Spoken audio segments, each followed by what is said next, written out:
नमस्कार, India voice देख रहे हैं आप और मैं हूं आपके साथ शिवम दुबे। बुलेटिन की शुरुआत करेंगे। वाराणसी का उदय प्रताप कॉलेज में मंगलवार को कॉलेज में मौजूद मजार के पास हिंदू छात्र हनुमान चालीसा का पाठ करने पहुंचे। छात्रों को रोकने के लिए पुलिस और पीएसी के सैकड़ों जवान मौजूद। एंट्री गेट की बैरिकेडिंग तोड़कर छात्र कैंपस में दाखिल हुए। उसने छात्रों को हनुमान चालीसा पढ़ने से रोका तो कैंपस में करीब 300 छात्रों ने जुलूस निकाल दिया। छात्र मजार तक तो नहीं पहुंच सके, लेकिन मजार से महज 50 मीटर की दूरी पर वो इकट्ठा हो गए और यहीं बैठकर हनुमान चालीसा का पाठ शुरू कर दिया। वाराणसी में हनुमान चालीसा का पाठ करने पर यूपी कॉलेज के छात्रों को हिरासत में लिया गया।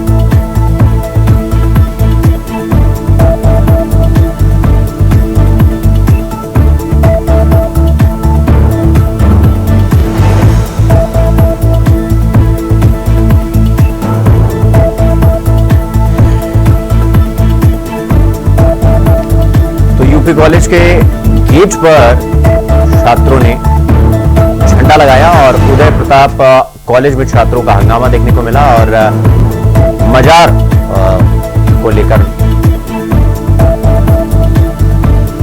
बड़ा हंगामा हुआ और इसके बाद पुलिस प्रशासन वहां पर मौजूद होकर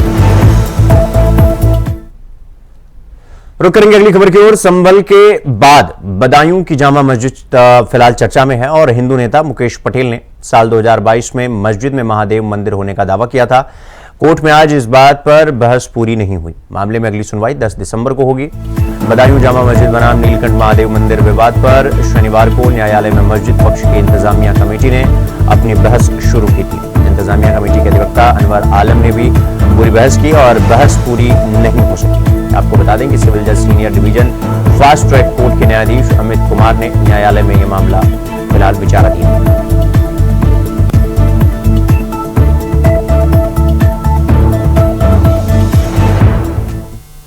तो इस खबर पर हमारे साथ हमारे सहयोगी विजय कुमार बदायूं से हमारे साथ जुड़ गए हैं।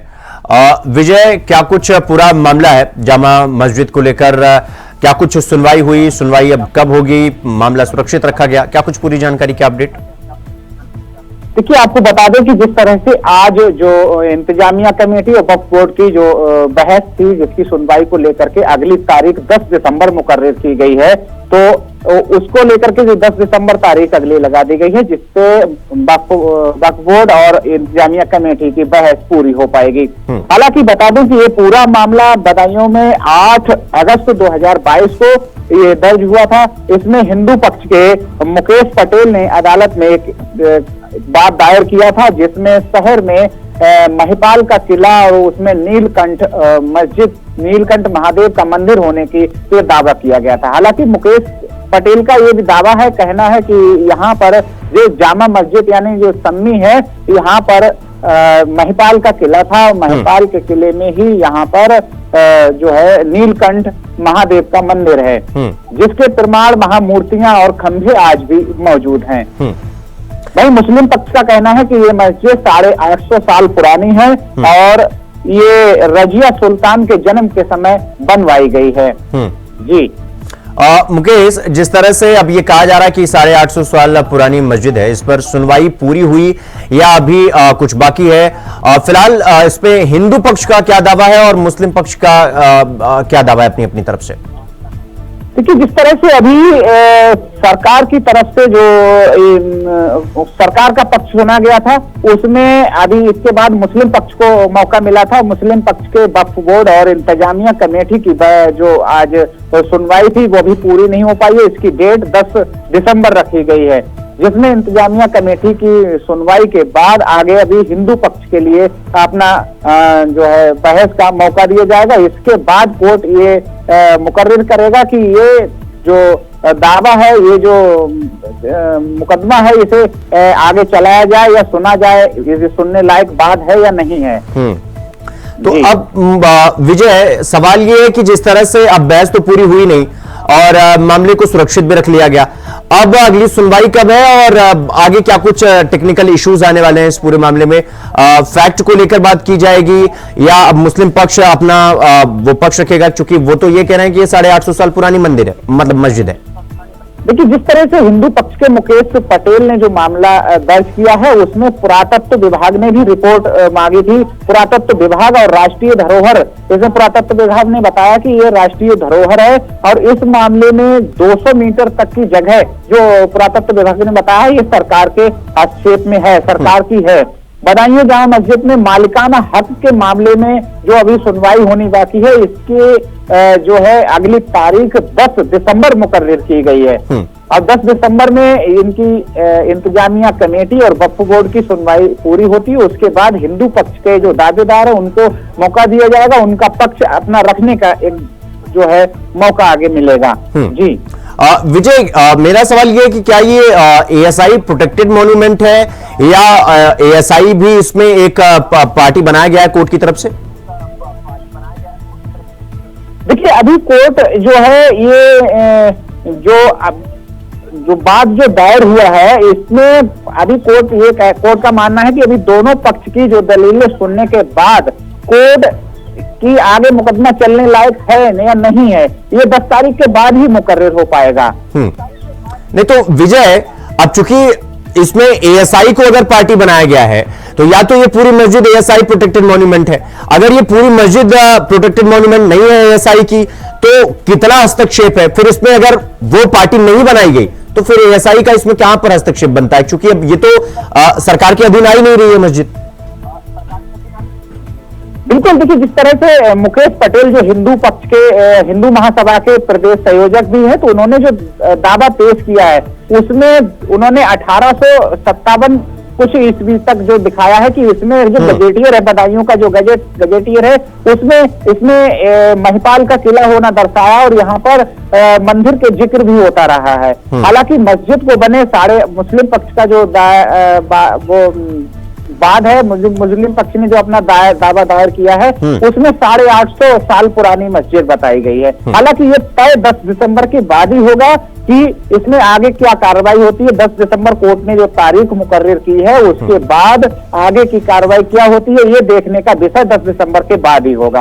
हालांकि आज जो है इंतजामिया कमेटी और वक्फ बोर्ड की बहस पूरी नहीं हो सकी, जिसको लेकर के अगली तारीख 10 दिसंबर दी गई है।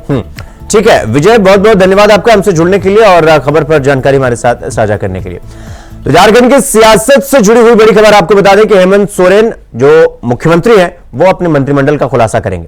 कांग्रेस आलाकमान ने मंत्रिमंडल के नामों पर हरी झंडी दिखा दी है। वो अब हेमंत सरकार में मंत्री पद के लिए राहुल गांधी की हरी झंडी किसे दिखाई जाती है, ये बड़ा दिलचस्प होगा देखना। और कांग्रेस प्रदेश अध्यक्ष ने राहुल गांधी से मुलाकात की है। तो झारखंड के सियासत से जुड़ी हुई ये बड़ी खबर हम आपको बता रहे हैं। मंत्रिमंडल का खुलासा होगा कि किस किस को मंत्रिमंडल में शामिल किया गया है।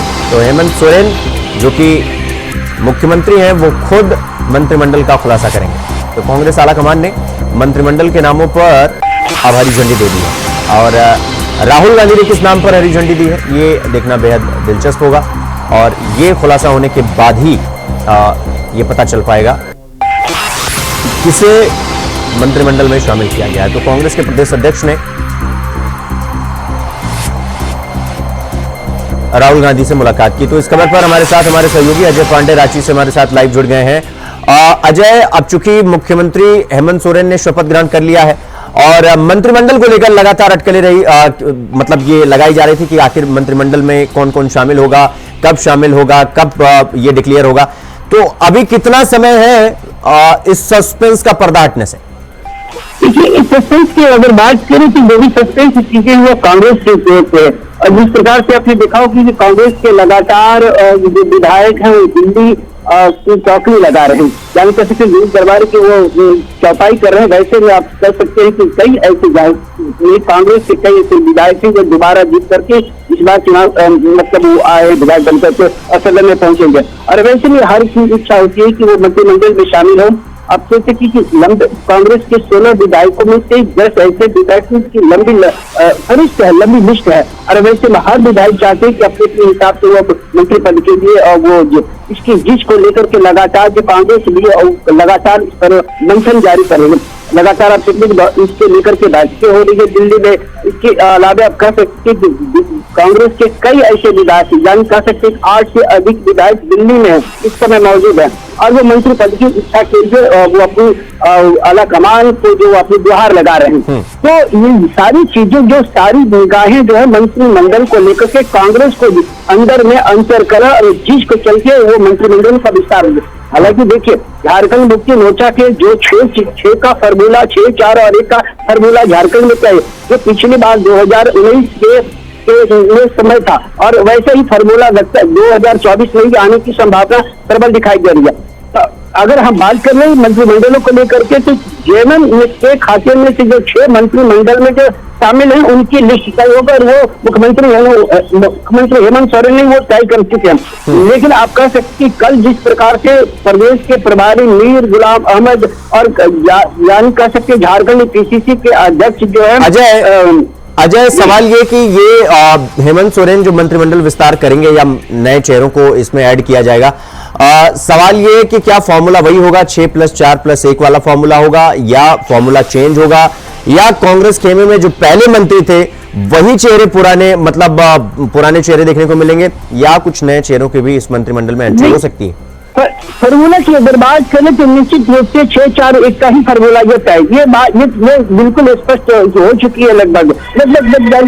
लेकिन इस फॉर्मूले में कौन से चेहरे, नए चेहरे, कौन पुराने चेहरे, ये भी तय नहीं। लेकिन झारखंड मुक्ति मोर्चा की अगर बात करें तो पुराने कई ऐसे मंत्रों को रिपीट किए जा सकते हैं। आप कह सकते हैं कि उन जातिगत समीकरण या प्रमंडल समीकरण को देखते हुए वो जो झारखंड मुक्ति मोर्चा कुछ नए चेहरों को सामने ला सकती है। लेकिन आप कह सकते हैं कि झारखंड मुक्ति मोर्चा में तमाम मंत्री, कई ऐसे मंत्री हैं वो रिपीट हो सकते हैं। लेकिन ये कांग्रेस में ये स्थिति नहीं देख रही है। कांग्रेस में जिस प्रकार से लगातार उनके 16 विधायक जो है लगातार हर एक कुछ विधायकों को छोड़ करके जो नए हैं आए हैं, वो तमाम विधायक जो मंत्री पद के लिए अपने रेस में अपने आपको प्रमोट कर रहे हैं। लेकिन अब ये लिस्ट जो है कल की जो बैठक हुई, कल की बैठक में एक लिफाफा जो दिया गया, जो राष्ट्रीय अध्यक्ष मल्लिकार्जुन खड़गे ने प्रदेश प्रभारी को दे चुके हैं, वो लिफाफा सिर्फ झारखंड में आकर ही खुलेगा। अब ये देखना पड़ेगा कि कांग्रेस के कोटे में कौन कौन से नए चेहरे होते हैं या फिर पुराने होते हैं। लेकिन हालात देखिए, दूसरी तरफ आप कह सकते हैं कि आरजेडी में वही हालात है। आरजेडी में आप कह सकते हैं कि 4 विधायक हैं और चारों विधायक वो मंत्री पद के लिए दावेदार अपने आप को मान रहे हैं। वैसे में अब आरजेडी की तरफ से कहा जा सकता है कि सुरेश पासवान सबसे ज्यादा मंत्री पद के रेस में सामने नजर आ सकते हैं। ठीक है अजय, बहुत बहुत धन्यवाद आपका हमसे जुड़ने के लिए और खबर पर जानकारी हमारे साथ साझा करने के लिए। तो रुक करेंगे अगली खबर की ओर। संभल पर संसद के दोनों सदनों में जमकर हंगामा हुआ। राज्यसभा में सांसद रामगोपाल यादव संभल को लेकर बरसे, तो लोकसभा में अखिलेश यादव ने इस मामले को उठाया।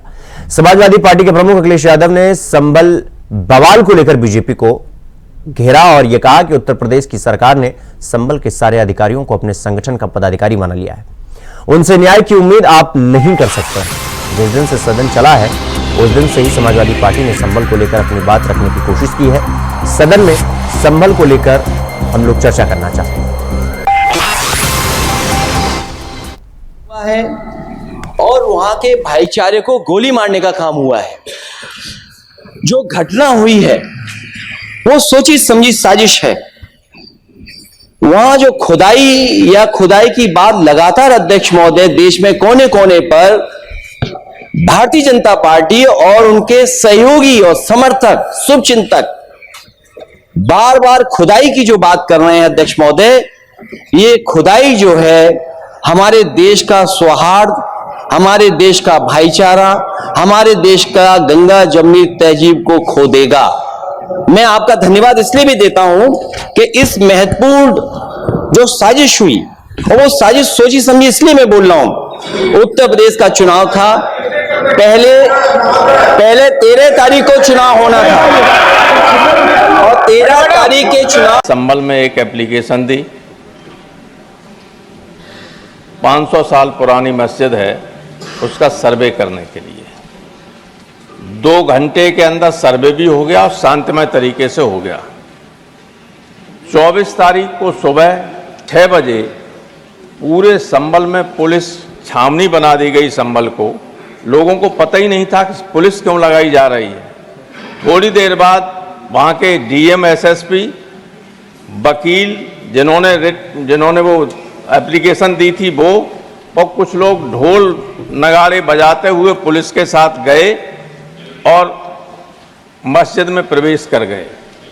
भीड़ को संदेह हुआ कि मस्जिद में तोड़फोड़ करने जा रहे हैं और कुछ कर रहे हैं, और एसडीएम ने वहाँ उस जो टैंक था पानी का वो खोल दिया, पानी बह के बाहर आया, तो लोगों को संदेह हुआ कि इसमें कुछ, उससे ध्यान बटाने के लिए रामगोपाल जी, आपसे आशा करता हूं संयम बरतेंगे। योजनाबद्ध तरीके से सब ये हुआ। संभल में एक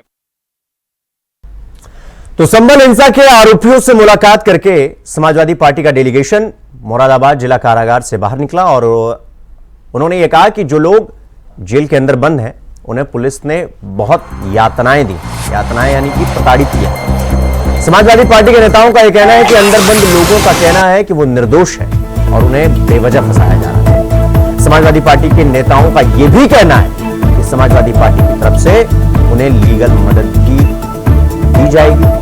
समाजवादी पार्टी के नेताओं का यह कहना है कि समाजवादी पार्टी के डेलीगेशन को संभल जाने से रोका गया, लेकिन जैसे ही परमिशन मिलेगी वो संभल जो है वो जरूर जाएंगे और उनसे बातचीत करेंगे, लोगों को दुख और जो उनको दुख दर्द पहुंचा है उसको बांटेंगे। और आपको बता दें कि खबर तो ये भी है कि कांग्रेस से राहुल गांधी और प्रियंका गांधी संभल जा सकते हैं। अभी हमारे साथियों ने आपको बताया, वाकई बड़े मिजरेबल हालात। वो लोग जिन्होंने कभी कोई क्राइम ही ना करा हो और वो जेल में बंद हैं और उनको इतना मारा पीटा गया है कि नील पड़े हुए हैं उनके जिस्म के ऊपर, उनको ठीक से दवाएं नहीं मिल रही हैं। एक लड़का जो डायबिटीज का मरीज है, उस जितनी दवाएं वो घर से लाया था वो कुछ चोरी हो गई। हम लोगों ने बात करी है जेल अधीक्षक जी से, उन्होंने उसका नाम वगैरह नोट करके कहा कि शाम से इसको हम सारी दवाएं भी दिलवाएंगे।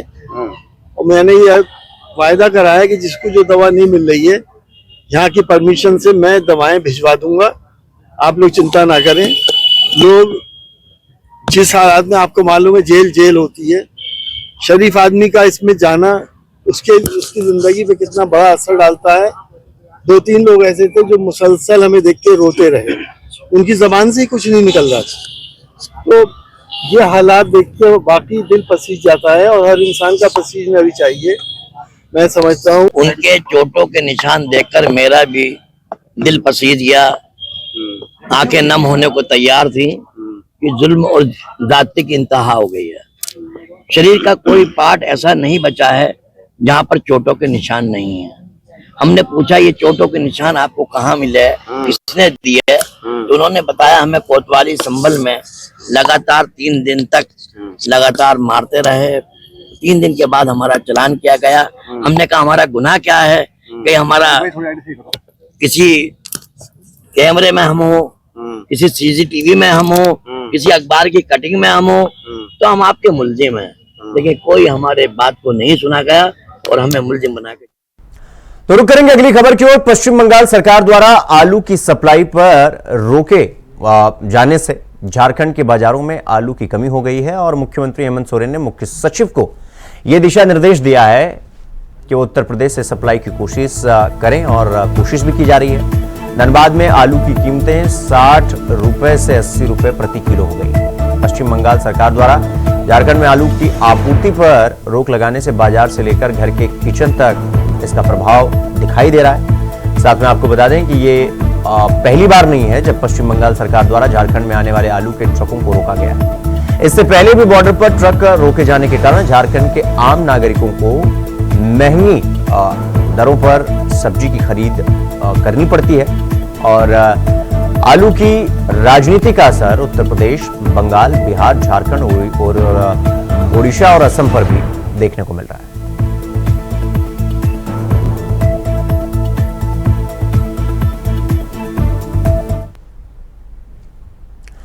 तो खबरों में आगे बढ़ेंगे बड़ी खबर के साथ। आपको बता दें कि हमीरपुर से ये बड़ी खबर आ रही है जहां पर तेज रफ्तार चलती हुई कार में अचानक आग लग गई और कार सवारों ने कार से उतरकर अपनी जान बचाई। स्थानीय लोगों और पुलिस ने मौके पर पहुंचकर आग में लगी कार को बुझाया और कार चालक की सूझबूझ से बड़ा हादसा होते होते टल गया। तो सदर कोतवाली क्षेत्र के विकास भवन के पास का ये पूरा मामला।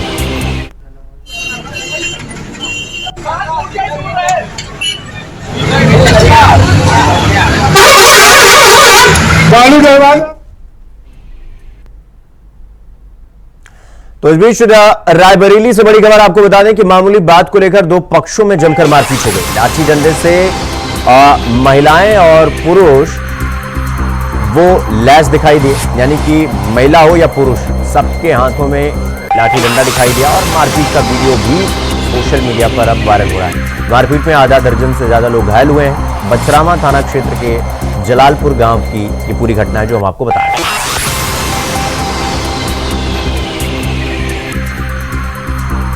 तो मारपीट में आधा दर्जन से ज्यादा लोग घायल हुए हैं। तो ये तस्वीरें हम आपको दिखा रहे हैं। आदमी यहाँ बच्चा शूट कर रहा। तो खबर इंडिया वॉइस में फिलहाल अभी के लिए बस इतना ही। देश और दुनिया की तमाम खबरों को देखने के लिए देखते रहिए इंडिया वॉइस। नमस्कार।